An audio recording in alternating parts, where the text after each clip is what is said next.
Listen to Psalm 33, verses 16 through 19. A king is not saved by his great army.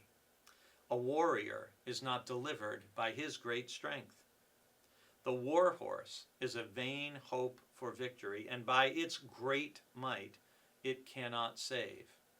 Truly, the eye of the Lord is on those who fear him, on those who hope in his steadfast love, to deliver their soul from death and to keep them alive in famine. In these verses, in the first three, we hear the repetition, and as I've always said, listen for the repeated words and phrases when you read and study the Bible. And the repetition is of great army, great strength, great might. And these are an indication of where do human beings place their trust, right? Well, we place it in might and strength and power. We place it in things like a war horse that we think give us safety or status. We may put great trust in our wealth, our money, our possessions to take care of us, to provide for us, to keep us safe.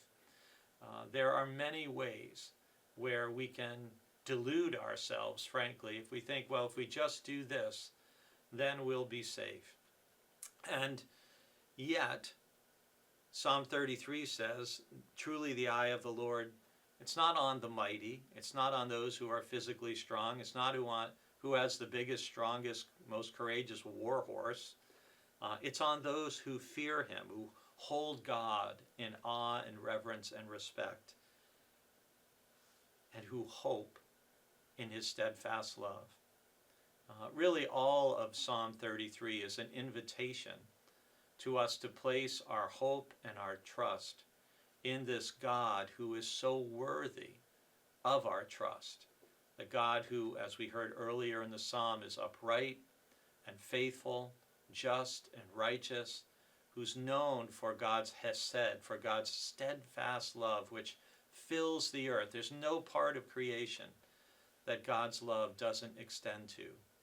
And yet part of the paradox of life is right in this psalm itself and in these verses, because it talks about how much God has his eye on those who fear him and who hope in his steadfast love, and yet we live in a world in which there is death every day, and where there is famine, and where there is war, which is why there are armies and warriors and war horses.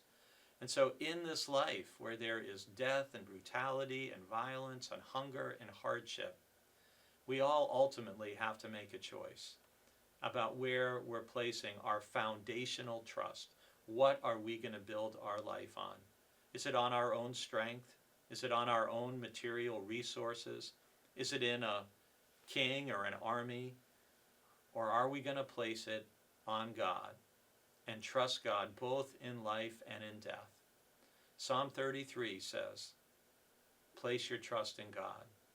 God's watching you, God is with you, and God is greater than any army, any resource, any physical capacity you may have. And what a comfort and a blessing that is, because all of our resources are limited, but God is not.